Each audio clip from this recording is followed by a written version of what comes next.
कहानी की शुरुआत में हमें लॉस एंजल्स के एक हवाई अड्डे पर फ्लाइट अटेंडेंट जेनी और पाओला अपनी अगली यात्रा के लिए तैयार हो रही हैं। कैप्टन फॉरेस्ट और उनके सह पायलट विल्सी उनसे बात करते हैं और वे देखते हैं कि आज रात उनके पास बहुत से यात्री नहीं होंगे क्योंकि आंधी तूफान है।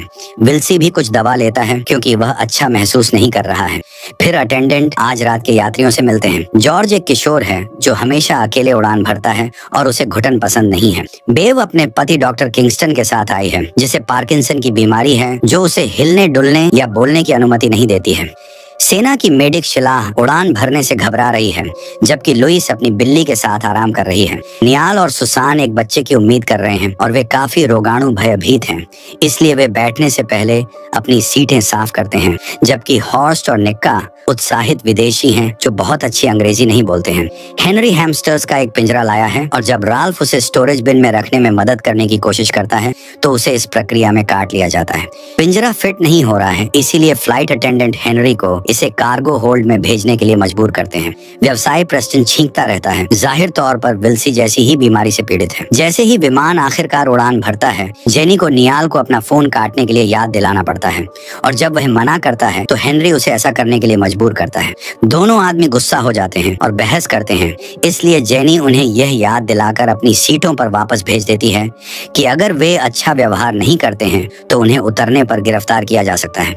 बाद में हेनरी जेनी के साथ फ्लर्ट करता है, उसे अपनी पीएचडी के बारे में बताता है और समाज के शिष्टाचार की दयनीय स्थिति के बारे में टिप्पणी करता है। कुछ क्षण बाद हेनरी समाचार देख रहा होता है और उसे पता चलता है कि रोग नियंत्रण केंद्र या सीडीसी ने लॉस एंजल्स में एक अपार्टमेंट बिल्डिंग को घेर लिया है। इस बीच राल्फ की तबीयत ठीक नहीं है और वह अपने अंगूठे पर लगे घाव को देखते हुए पानी मांगता है। जेनी देखती है कि वह अजीब मुद्रा में बैठा है और जब वह उसे देखती है तो वह अचानक उसके ऊपर उल्टी कर देता है। उसके मुंह से झाग निकल रहा है और वह उतरने की मांग कर रहा है, इसलिए फ्लाइट अटेंडेंट उसकी देखभाल करने की पूरी कोशिश करते हैं। किसी ने भी बिल्ली को इधर उधर छिपते हुए और फर्श से उल्टी खाते हुए नहीं देखा। जेनी उस आदमी को पाओला के पास छोड़ देती है और उसके शरीर से उल्टी साफ करने जाती है, लेकिन उसी समय राल्फ गलियारे से भागता है और उसे नीचे धकेल देता है। वह कॉकपिट के दरवाजे पर जोर से दस्तक देता है और विमान को रुकने के लिए कहता है, इसीलिए विल्सी प्रोटोकॉल का पालन करता है और दरवाजा बंद कर देता है, जबकि फॉरेस्ट ग्राउंड कंट्रोल को स्थिति के बारे में चेतावनी देता है। हेनरी राल्फ को रोकने की कोशिश करता है लेकिन वह आसानी से पराजित हो जाता है और जॉर्ज के साथ भी ऐसा ही होता है। फिर प्रेस्टन, जॉर्ज, पाओला और शिलाह हेनरी के साथ मिलकर राल्फ को पकड़ते हैं और अंततः उसे बेहोश कर देते हैं। प्लास्टिक की पट्टियों का उपयोग करके वे उसकी कलाइयों को बांध देते हैं। इसके बाद शिलाह जांच करती है कि कोई घायल तो नहीं हुआ है, जबकि जेनी अकेले में घबरा जाती है और पाओला को बताती है कि कैसे वह आपातकाल में उपयोगी साबित नहीं हो सकी। उस समय फॉरेस्ट घोषणा करता है कि उसे उतरने का आदेश दिया गया है और सभी को अपनी सीटों पर भेज देता है। विमान नीचे जाते समय बहुत हिलता है और अटेंडेंट सभी को अपना सिर नीचे रखने की शिक्षा देते हैं। राल्फ का शरीर फिसलता रहता है और उसके सिर से टकराता रहता है, इसलिए जेनी और पाओला को उसे सीट पर ले जाने के लिए प्रयास करना पड़ता है। जब पॉल सीट बेल्ट से संघर्ष करता है, राल्फ लाल आंखों के साथ उठता है और उसकी नाक काटता है, जिससे वह गंभीर रूप से घायल हो जाती है। फिर राल्फ पागल हो जाता है और एक बार फिर यात्रियों को उसे बाथरूम में धकेलने के लिए टीम बनानी पड़ती है। उसे बंद करना पड़ता है। जैसे ही विमान आखिरकार उतरता है, शिलाह आपातकालीन प्राथमिक चिकित्सा किट का उपयोग करके पॉल को कुछ दवा देती है जो उसे सदमे में जाने से बचाएगी और उसके चेहरे पर एक स्कार्फ बांधती है, लेकिन उसका बहुत खून बह रहा होता है और उसे तत्काल चिकित्सा की आवश्यकता होती है। फॉरेस्ट निराश है क्योंकि ग्राउंड कंट्रोल उन्हें इंतजार करने के लिए कहता है, भले ही उन्हें आपातकाल के बारे में पता हो, और वह बिना बताए गए गेट को चुनकर नियमों को तोड़ने का फैसला करता है। फॉरेस्ट और विल्सी विमान के बाथरूम का दरवाजा बंद रखते हैं, जबकि बेव और किंगस्टन को छोड़कर बाकी सभी लोग विमान से बाहर निकल जाते हैं क्योंकि उन्हें चलने में मदद की जरूरत है। एड समूह को गेट के दूसरे छोर पर ले जाता है, लेकिन दरवाजा बंद है और रेडियो पर कोई भी उसके अनुरोध का जवाब नहीं देता है। उनके पास हवाई अड्डे के स्टेजिंग क्षेत्र में प्रवेश करने के लिए कर्मचारी प्रवेश द्वार के माध्यम से एड का अनुसरण करने के अलावा कोई विकल्प नहीं है। समूह सीढ़ियों से जाता है और एड अन्य दरवाजों तक पहुंचता है। हालांकि वह यह देखकर चौंक जाता है कि वे सभी बंद हैं, जो कभी नहीं होता है। जब वह पावर बॉक्स की जांच करता है तो वह पुष्टि करता है कि वे लॉकडाउन में हैं हैं और वे जो कुछ भी करते हैं वह सुरक्षा कैमरों पर देखा जाएगा जो अभी भी सक्रिय हैं। क्या करना है इस पर बहस शुरू होती है, लेकिन अचानक सायरन की आवाज से यह बाधित हो जाता है। एक आवाज ये घोषणा करती है कि समूह को अलग थलग कर दिया गया है और उन्हें मदद आने तक इंतजार करना होगा। यात्री अपने अपने परिवारों को फोन करके बताते हैं कि क्या हो रहा है। उसके बाद वे एक साथ मिलकर चिल्लाने लगते हैं। जेनी उसे एयरलाइन के निर्णयों का प्रतिनिधित्व करती हुई देखती है। जेनी खुद का बचाव करना नहीं जानती, लेकिन शुक्र है कि शिलाह चिल्लाने वालों को बीच में रोककर बताती है कि उसके सामान में एक मेडिकल किट है जो पाओला को कुछ और घंटे जीवित रहने में मदद कर सकती है। जेनी एड और कुछ यात्रियों को शिलाह का सामान ढूंढने के लिए अपने साथ ले जाती है, लेकिन उसी समय बिजली चली जाती है। एड अपनी टॉर्च से उनका मार्गदर्शन करता है और जब वे विमान में वापस आते हैं तो पाते हैं कि विल्सी और फॉरेस्ट चले गए हैं। जेनी बाथरूम खोलती है और हर जगह खून देखकर भयभीत हो जाती है। प्रेस्टन अपना लैपटॉप लेने के लिए आगे बढ़ता है और किंगस्टन से टकराता है जो अकेला बैठा है। उसकी पत्नी चली गई है और जब बाकी लोग आश्चर्य करते हैं कि क्या हुआ, इस बीच एड फर्श पर बिछे कालीन को काटता है और एक हैच तक पहुंचता है जो उन्हें सीधे बैगेज होल्ड में ले जाता है। जेनी शिलाह की मेडिकल किट के लिए हाथ बढ़ाती है जबकि नियाल अपने सूटकेस से बंदूक निकालता है। एड तब घबरा जाता है जब एक कृंतक उसके पैरों के पास से चलता है और उसे डराता है और कहता है कि यह एक चूहा है, लेकिन हेनरी को लगता है कि यह उसका हमसटर है क्योंकि उसे टूटा हुआ पिंजरा मिल गया है। जैसे ही जेनी होल्ड से बाहर निकलती है वह चारों ओर देखती है और प्रेस्टन के लैपटॉप को खून से लथपथ देखती है। गलियारे के अंत में विल्सी अपने चारों पैरों पर दौड़ रहा है, गुर्रा रहा है और खून से लथपथ भी है। अचानक एक संक्रमित फॉरेस्ट जेनी के पीछे दिखाई देता है और उस पर हमला करता है। लोग तुरंत मदद के लिए बाहर आते हैं, लेकिन घूंसे कुछ नहीं करते, इसलिए नियाल उसे गोली मार देता है और फॉरेस्ट का कुछ खून उसके चेहरे पर गिरता है। इसके बाद समूह विमान से उतर जाता है और गेट कॉरिडोर में वे किंगस्टन को व्हील चेयर से गिरा हुआ पाते हैं और बेहोश प्रेस्टन को गर्दन के पीछे काट लिया गया है। पास में जेनी बेव को रोते हुए और मदद की भीख मांगते हुए पाती है, लेकिन वह अचानक बदल जाती है और हमला भी करती है। सौभाग्य से जेनी उससे आगे निकल जाती है और लोग उसे बाहर बंद करने के लिए दरवाजा धक्का देते हैं। समूह दूसरों के पास वापस जाता है और शिला पाओला की देखभाल करने की पूरी कोशिश करती है। सुसान नियाल के चेहरे से खून साफ करती है, फिर भी वे एक दूसरे को चूमते हैं। हेनरी और एड ने बेव को बाहर रखने के लिए दरवाजे के सामने फर्नीचर रख दिया और जेनी ने चारों ओर देखा। फर्श पर खून की बूंदें देखी और चिंता करने लगी कि वे कहां से आए। अंत में गुस्से में आकर जेनी सभी को चुप रहने के लिए कहती है और नेतृत्व संभाल लेती है क्योंकि कप्तान मर चुका है।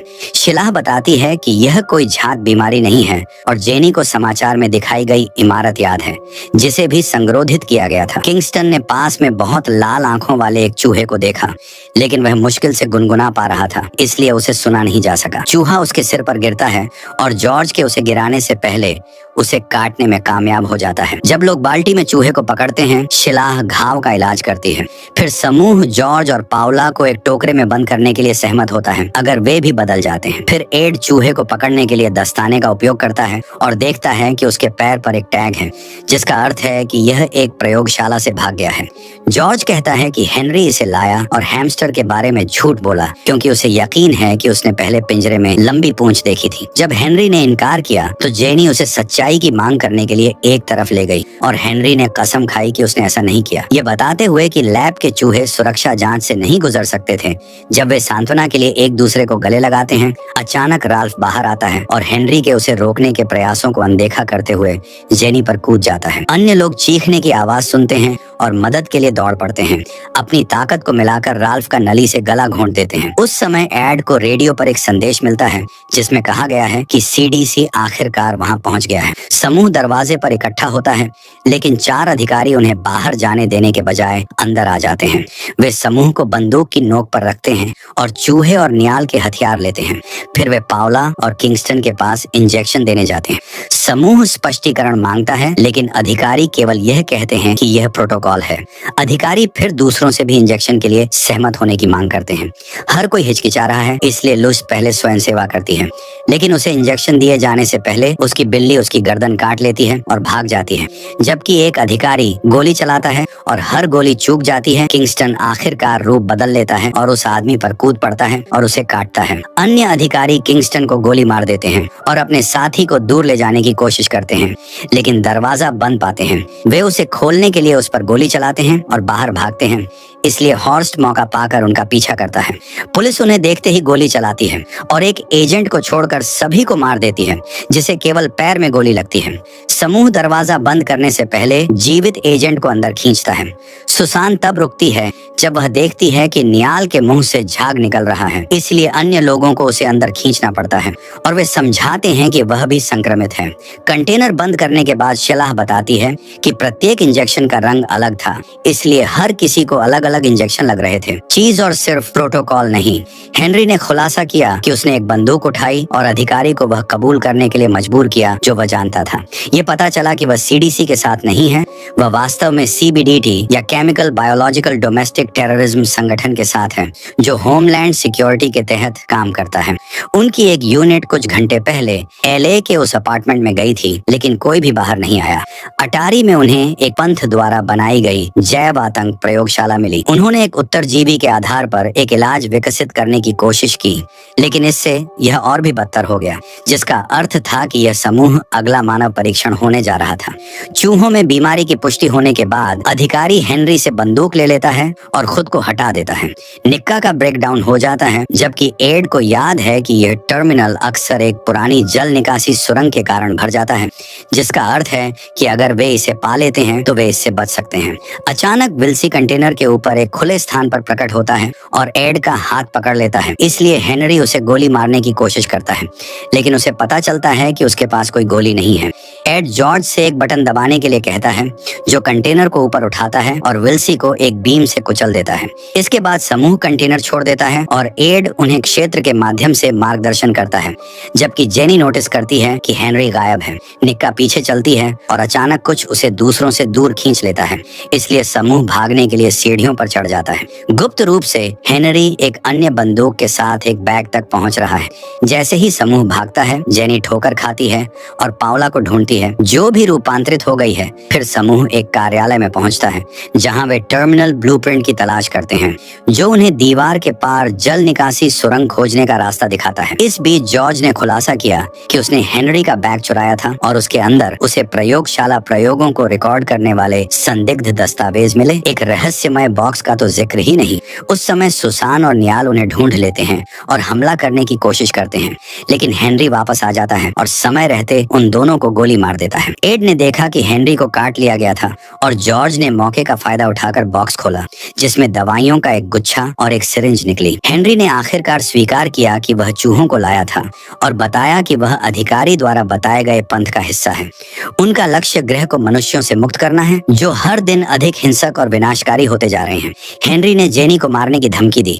अगर जॉर्ज ने मारक दवा नहीं दी तो एड उसे रोकने के लिए उस पर कूद पड़ा, लेकिन उसे गोली मार दी गई। बाकी लोग अब डर जाते हैं और हेनरी को मारक दवा दे देते हैं, जिसे वह अपने घाव से निकले खून में मिलाता है और अपनी आंख में इंजेक्ट करता है और समझाता है कि उसके समूह के कई संगठनों में अनुयायी हैं और इसी तरह उसने चूहों को सुरक्षा से गुजरने दिया। अब हेनरी जाने के लिए तैयार है और जॉर्ज को बंधक बनाकर लाना चाहता है। जेनी उसे रोकने की कोशिश करती है, लेकिन हेनरी उसे नीचे गिरा देता है और बच्चे और ब्लूप्रिंट के साथ भाग जाता है। जेनी को बहुत चक्कर आ रहा है, इसलिए शिलाह पहले बाहर जाती है। कुछ मिनट बाद जेनी भी बाहर आती है और उसे संक्रमित प्रेस्टन मिल जाता है। पीछा शुरू होता है और प्रेस्टन उसे लगभग पकड़ लेता है, इसलिए जेनी को उसे लात मारकर उतारना पड़ता है। फिर वह उसे एक मशीन में फंसाती है और हैच ढक्कन से उसके सिर पर तब तक वार करती है जब तक वह मर नहीं जाता। इसके बाद वह जॉर्ज की तलाश जारी रखती है और उसे एक अलग रास्ता अपनाना पड़ता है जब वह पास में एक रूपांतरित निक्का को खड़ा देखती है। दूसरे कमरे में जाते हुए वह शिला से टकराती है, जिसने अधिकारी के थर्मल गॉगल्स वापस ले लिए हैं। वह उन्हें जेनी पर डालती है और बताती है कि उसे काट लिया गया है, इसीलिए वह जेनी से जॉर्ज के पीछे जाने के लिए कहती है, जबकि वह उसे कुछ समय देती है। शिला मुख्य कमरे में वापस जाती है और बाकी संक्रमित लोगों का ध्यान आकर्षित करने के लिए जोर से बोलती है, जो तुरंत उसे मारने के लिए उस पर कूद पड़ते हैं। जेनी दीवार में एक छेद पाती है, जिसे हेनरी ने सुरंग के पीछे जाने के लिए खोला था, और जब वह अंदर जाने वाली होती है तो उसे लुइस पकड़ लेती है। रिंच का उपयोग करके वह लुइस को तब तक मारती है जब तक वह उसे नीचे नहीं गिरा देती। फिर जेनी दीवारों के बीच के हिस्से से गुजरती है और देखती है कि गॉगल्स की वजह से जमीन पर खून की बूंदें गिर रही हैं। जब वह कुछ जानवरों को देखती है तो वह डर जाती है, लेकिन वे सिर्फ चूहे होते हैं, लैब के चूहे नहीं। खून के निशान का पीछा करते हुए जेनी को ब्लूप्रिंट और हेनरी की शर्ट एक सीढ़ी के बगल में मिलती है जो ड्रेनेज सुरंग में जाती है। वह नीचे देखती है और जॉर्ज को ढूंढती है, जो बताता है कि मारक ने काम नहीं किया और हेनरी भी बदल गया है। जॉर्ज की चेतावनियों को अनदेखा करते हुए जेनी नीचे जाती है और अपने चश्मे पर कुछ खून गिरता हुआ देखती है। अचानक हेनरी प्रकट होता है और उस पर हमला करता है, जिससे वह चश्मा गिरा देती है, इससे पहले कि वह उसे इधर उधर फेंकना शुरू करे। जबकि जेनी उसे वापस पकड़ने की पूरी कोशिश करती है, जॉर्ज चश्मा लगाता है और बंदूक पकड़ता है, हेनरी को गोली मारता है। अब मुक्त जेनी चश्मा वापस लेती है और सिर पर वार करके हेनरी को खत्म करने के लिए रिंच का उपयोग करती है। उस पल हैच के नीचे बड़ी लपटें दिखाई देती हैं, जिसका अर्थ है कि बाहर की टीमें टर्मिनल को जला रही हैं।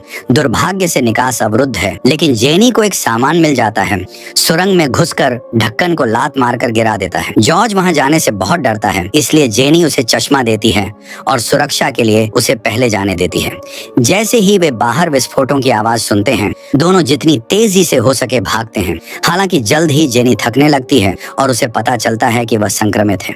जॉर्ज पलटता है और उसे उल्टी करते हुए देखता है, फिर भी वह उसके बिना जाने से इनकार कर देता है।